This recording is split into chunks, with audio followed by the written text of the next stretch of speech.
Here's the million-dollar question. How do men like us reach our full potential and grow into the men we dream of being while taking care of our responsibilities, working, being good husbands, fathers, and still take care of ourselves?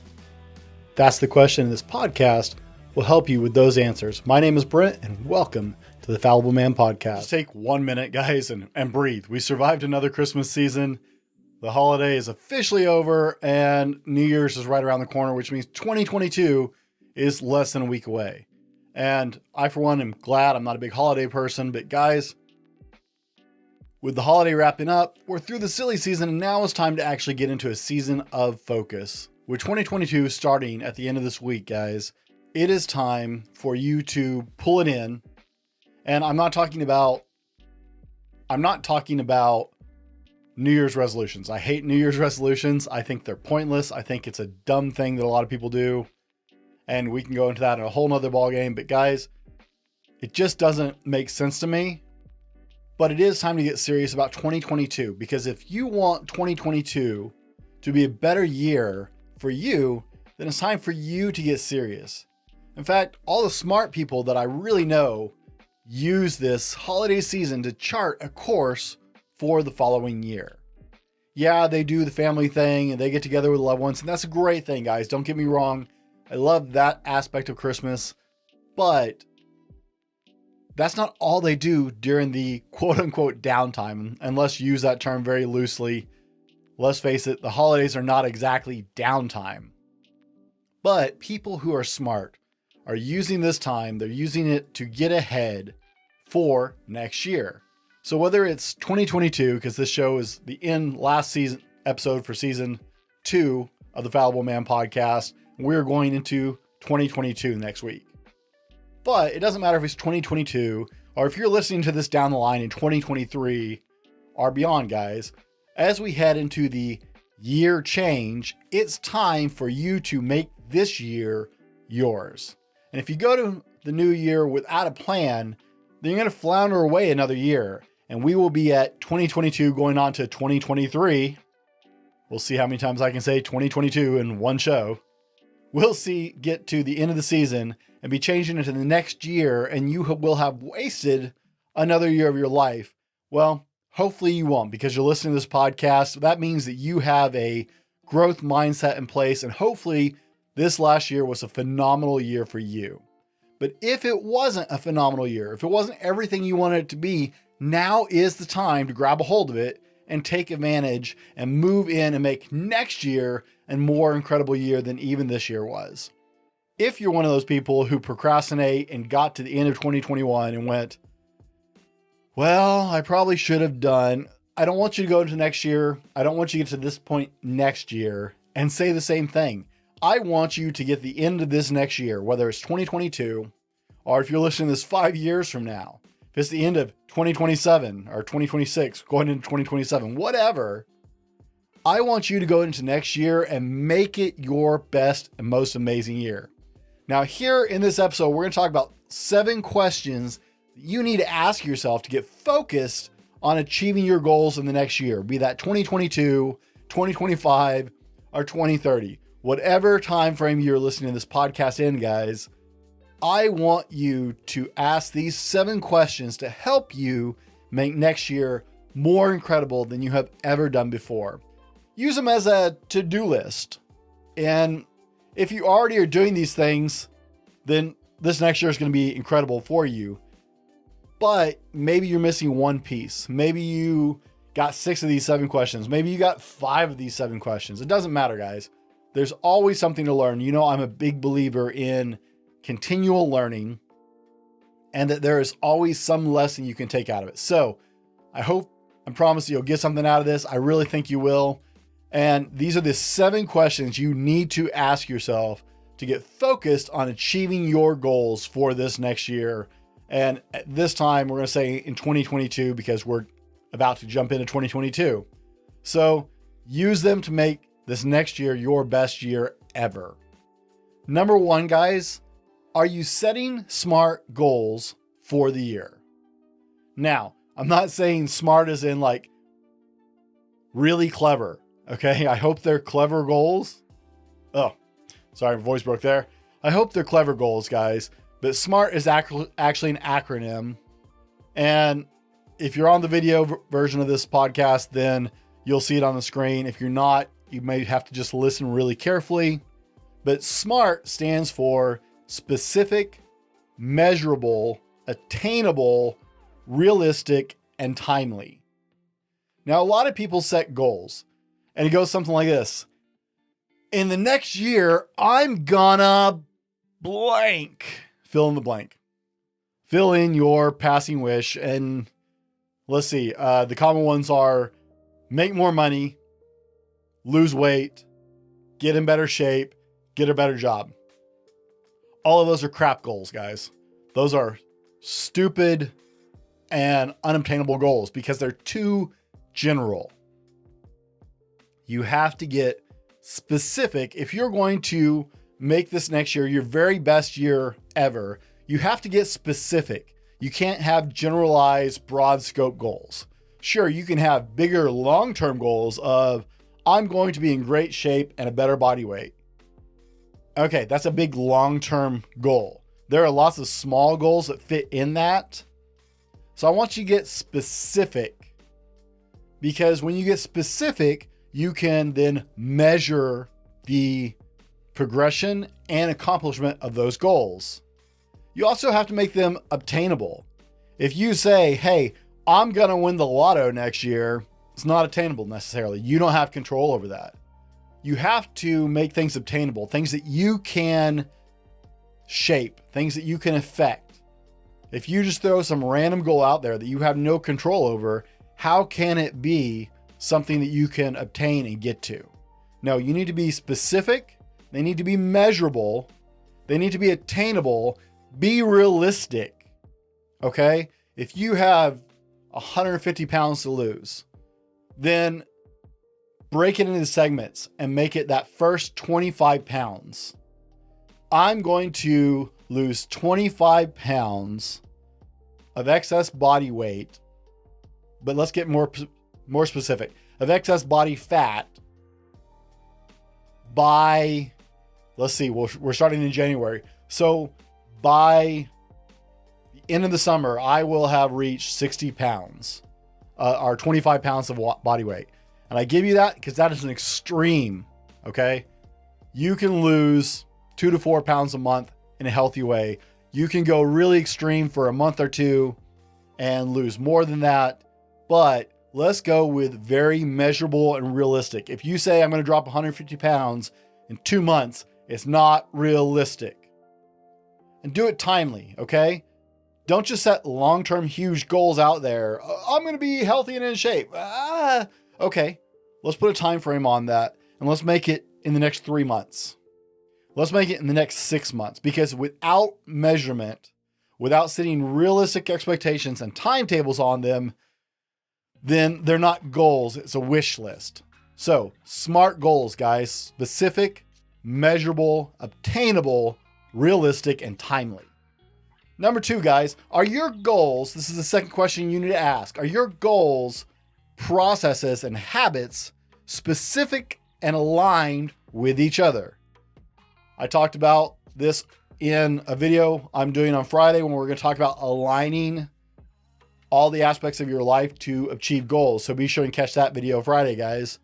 But are your goals and processes and habits specific and aligned with each other? If you say I'm going to be rich and then you go blow your money every weekend drinking, you're not going to be rich. Let me just be honest. Let's get real here. Can we do that? In this last episode of this season, can we get really real?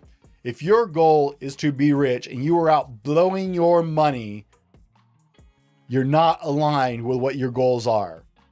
Your processes and habits don't back those goals.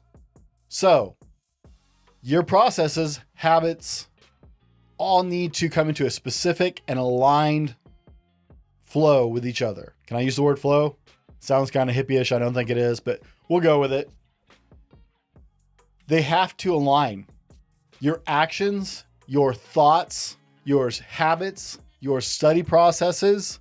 You can't say, I'm going to lose weight and then go eat at McDonald's every day.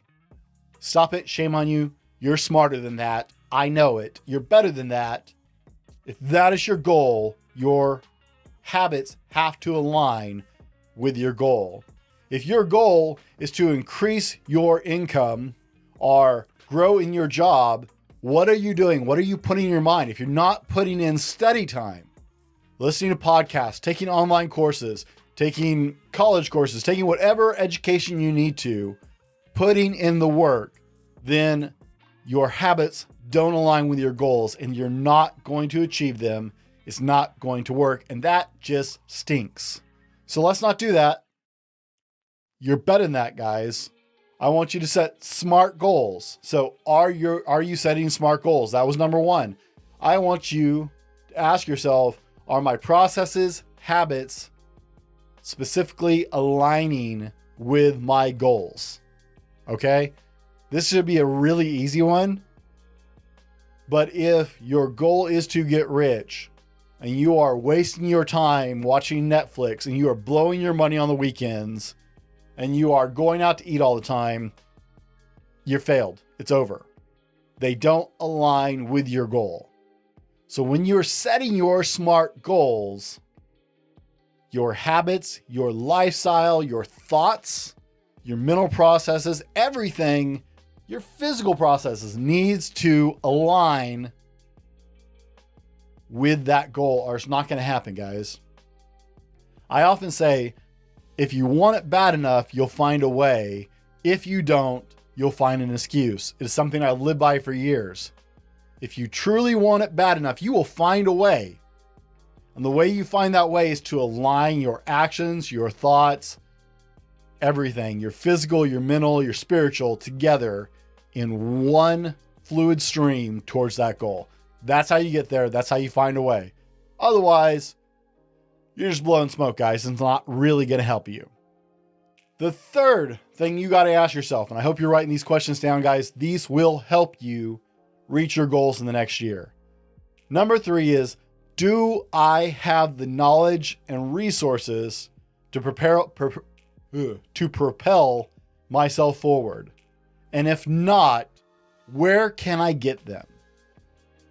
Now, reaching goals often includes some kind of education. You have to learn something. It's amazing, right? Big fan of perpetual learning, guys. You have to learn something. So, do you have the knowledge? If you want to upgrade yourself at work, right? If you want to get a promotion, if you want a different job, do you have the knowledge to make that transition? And if you don't, do you have the resources available to propel yourself forward? Now, I'm going to tell you, the resources are available. You just have to go look for them.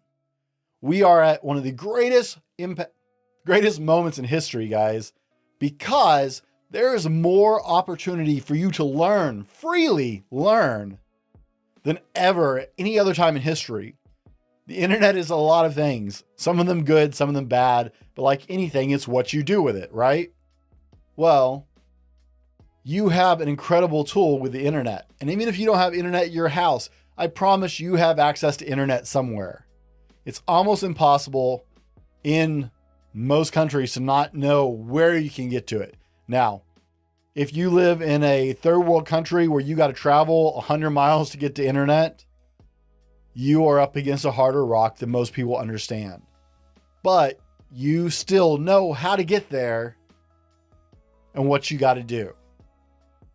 Right now, in most countries, in most major countries, and I hate to make such generalizations sometimes, but you have the resources available to you. Whether you have to go to the library or you can do it from the comfort of your home, or it's on your cell phone, because it's amazing how many people have cell phones, but can't hardly buy groceries.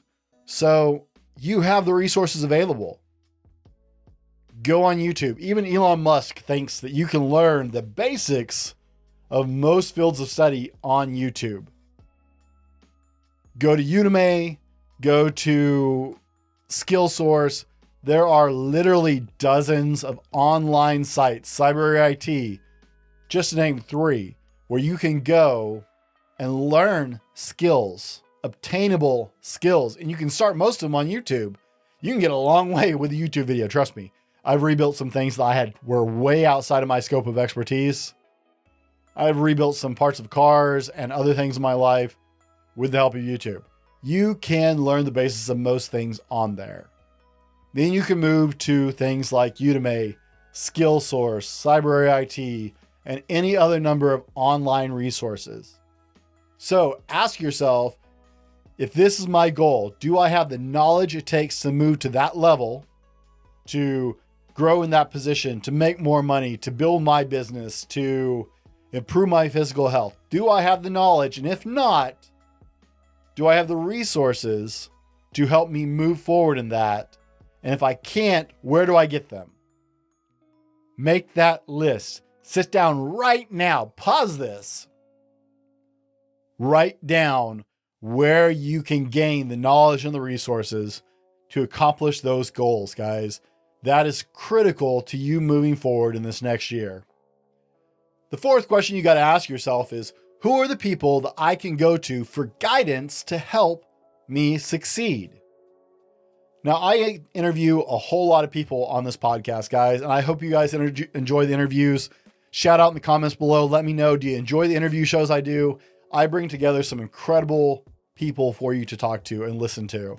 And season 3 is packed, guys. I'm already editing and recording videos into early spring for season 3. I'm very excited about some of the guests that you guys are going to get to hear in season 3 because I've already recorded several of them. But who are the people you can go to for that guidance? Because one of the things I have found out from a lot of successful people that I have interviewed on this show is almost all of them value mentorship. Almost all of them seek guidance from somebody who is beyond them in their field. Even guys like Bill Gates and Elon Musk look for experts to mentor them in things that they are trying to grow in or deficient in, things they don't know, right? I was watching a story the other day about Elon Musk. Before he got SpaceX going, he was reaching out to a world-class, world-renowned rocket scientist, quite literally a rocket scientist, okay, consultant for NASA who worked for NASA for years, to learn about rocketry. Okay, he didn't just know, he had to go through the effort of learning. And what did he do? He sought out people who could give him guidance. So, for you to be successful in this next year, whether it's 2022 or beyond, guys, no matter what year you're about to go into when you listen to this podcast, that's bad English, who are the people that you can go to for the guidance to help you succeed? There's a very common saying that you are the medium of the 5 people around you. So who are you surrounding yourself with to make sure that you have the guidance that you need to get to that next step? Now, guys, if you're getting something out of this, be sure to hit the like button. Let us know. I love to have comments from you guys. I listen to them. I read them. Give us a thumbs up or a nice review on Apple if you're enjoying this. We're going to roll to today's sponsor. We'll be right back. Today's episode brought to you by thefallibleman.com. That's right, it's us. Head over to www.thefallibleman.com and check out our blog, updated twice a week with new content and links to all of our social media offerings. Tag or search us at The Fallible Man or at Fallible Man on Facebook, Instagram, Twitter, and other social medias for daily content. While you're there, check out our Attitude swag, shirts, cups, stickers, and more. Again, that's www.thefallibleman.com. Guys, welcome back to the show. And today we are talking about the 7 questions that you need to ask yourself to get focused on achieving your goals in this next year, whether that's 2022 or whether that's whatever year you're getting ready to go to as you watch this show or listen to the show. And we have talked about multiple things. We've talked about setting SMART goals, and SMART goals are specific, measurable, obtainable, realistic, and timely. We talked about aligning your processes and habits to align with your goals.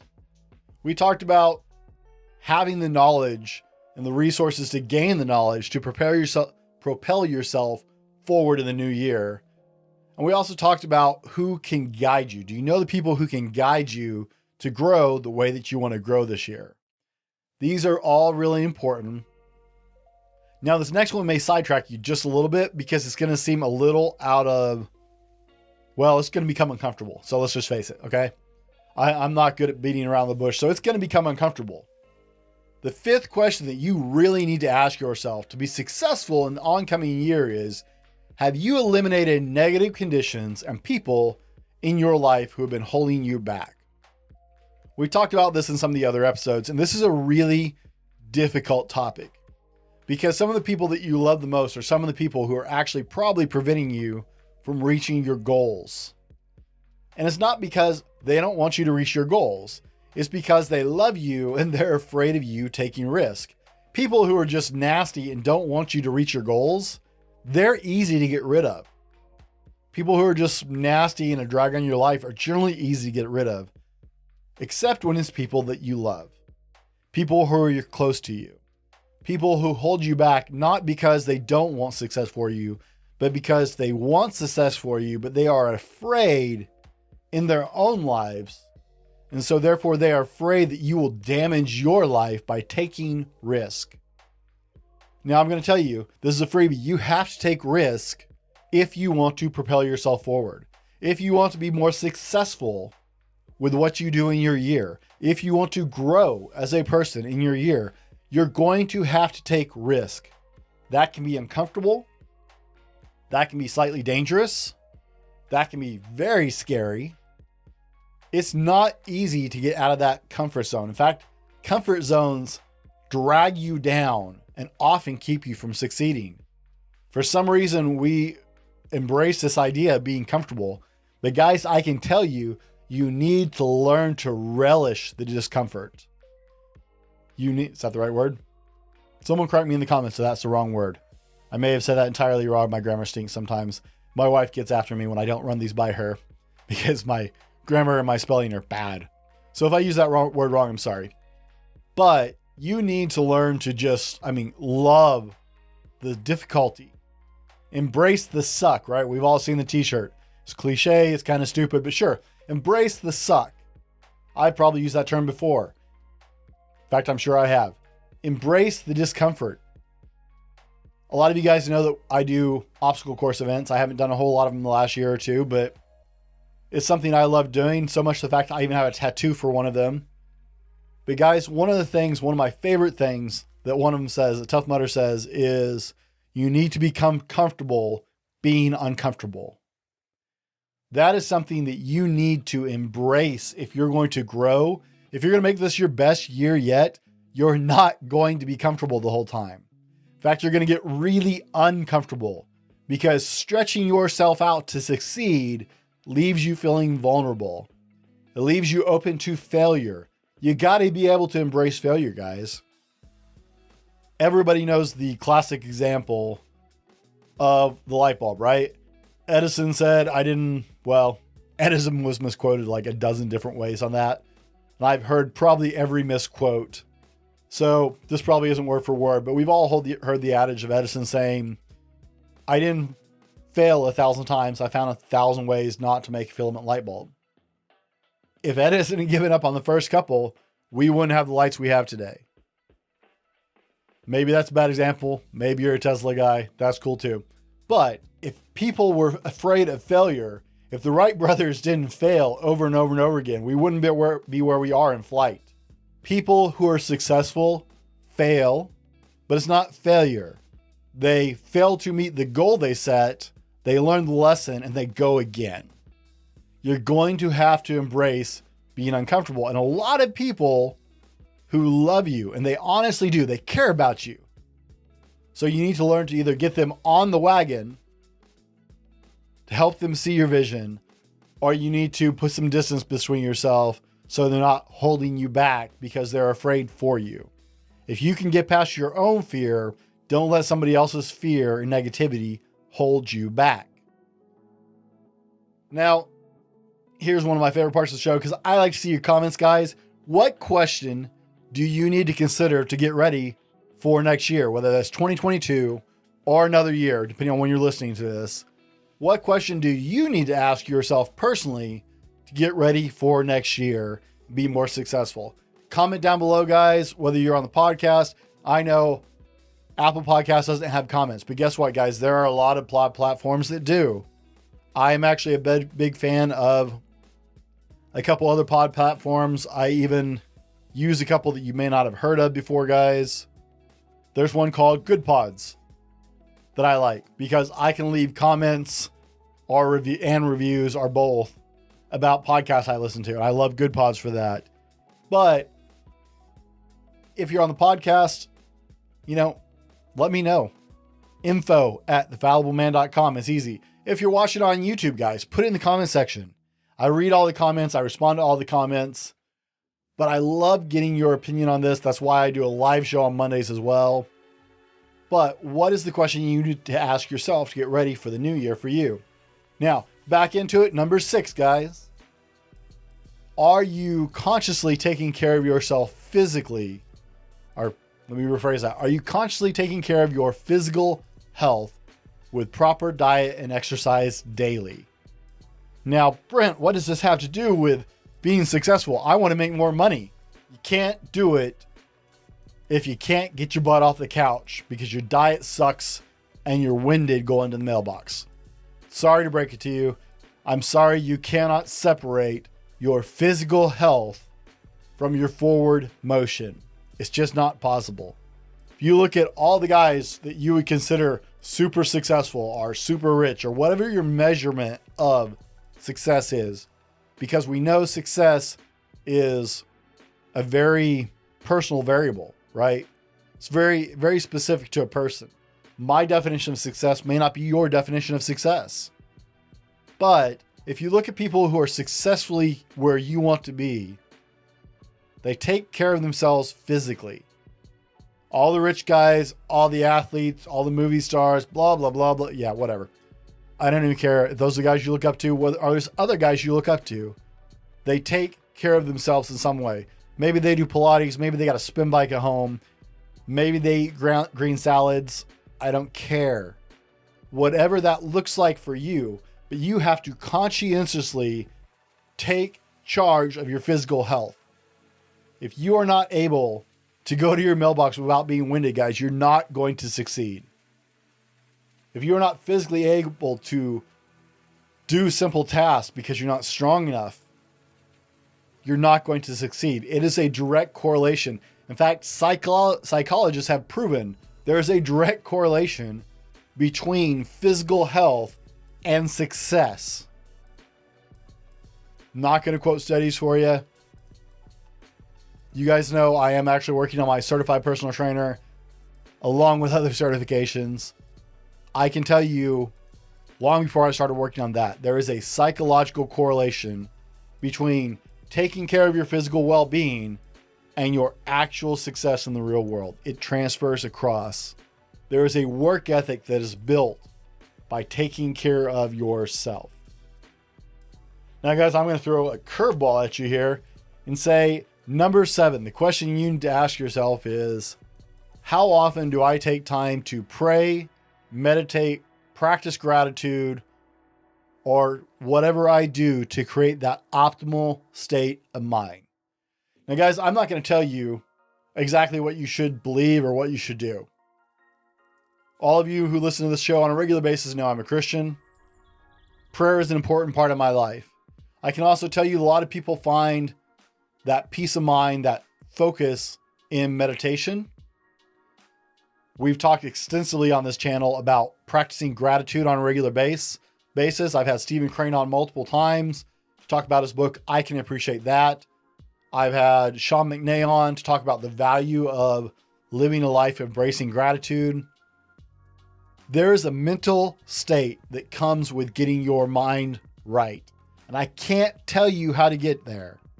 I will tell you finding something bigger than you helps. But everybody who succeeds, whether they meditate, whether they just practice being quiet and still, through gratitude, through prayer, through mindfulness, Whatever catchy word you want to throw on it today, all of them put time into their mental well-being to establish that security that comes with stealing your mind into a positive state. Most people are afraid of being quiet. Most people are afraid of silence. That's why solitary confinement is such a horrible, horrible punishment to most people, because most people are terrified to be alone with their own mind. You need to get in step with your own mind, guys. Whether you're praying, meditating, practicing gratitude, practicing mindfulness, just sitting quietly, read poetry, journal, whatever it takes for you to get there, you need to still your mind and come to a calm. There has to be a stillness of that mind for you to be able to focus and move forward with all your goals and dreams. So how often, ask yourself, how often do I take that time to do one of those things that gets my mind in a good place? Maybe you're a yogi. Nothing but respect. I love yoga. Maybe you're a Pilates person. Maybe you just like to meditate and that looks like journaling for you. Maybe you actually sit like a pretzel and do the whole, I can't do it. I'm not that flexible. Thus, I'm bad at yoga too. Whatever it is that gets you into that still, quiet place where you can come to peace with your mind, get focused, get clarity.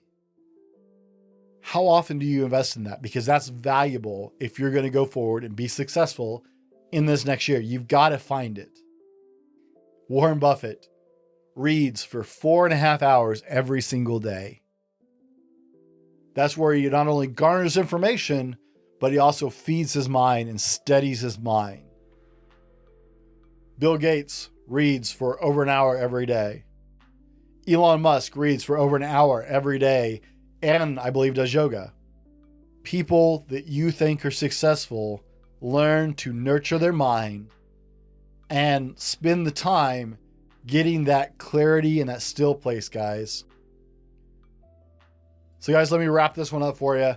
Don't go into another year haphazardly. Don't wing it. That is the stupidest mistake you will make. I don't want you to set New Year's resolutions. If you really want to do it, you're not going to wait for New Year's. That's just an excuse to procrastinate more. Figure out what you want for yourself, for your life, for your family, and go get it. Make this year your best year ever. But start by asking yourself these 7 questions. And next year, whether it's 2022 or the year after that or the year after that, will be your best year ever. I guarantee it, guys. Thanks for hanging out with me. Happy New Year. Be better tomorrow because of what you do today. And we'll see you on the next one. This has been the Fallible Man Podcast, your home for everything man, husband, and father. Be sure to subscribe so you don't miss a show. Head over to www.thefallibleman.com for more content and get your own Fallible Man gear.